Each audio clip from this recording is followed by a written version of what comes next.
பெராண்டா race banking மற்றும் government தேர்வுகளுக்கான online மற்றும் ஆஃப்லைன் பயிற்சி.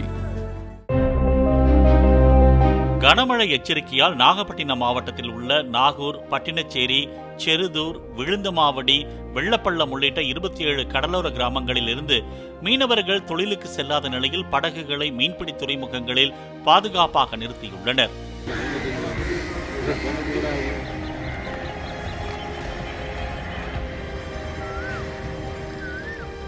மன்னார் வளைகுடாவில் மணிக்கு 65 கிலோமீட்டர் வேகத்தில் காற்று வீசக்கூடும் என்ற எச்சரிக்கையால் 4வது நாளாக தூத்துக்குடி மீனவர்கள் மீன்பிடிக்க செல்லவில்லை. வேம்பார் முதல் பெரிய தாழை வரை ஃபைபர் மற்றும் நாட்டு படகுகள் கரையோரங்களில் பாதுகாப்பாக நிறுத்தப்பட்டுள்ளன. பெராண்டா ரேஸ் பேங்கிங் மற்றும் கவர்மெண்ட் தேர்வுகளுக்கான ஆன்லைன் மற்றும் ஆஃப்லைன் பயிற்சி.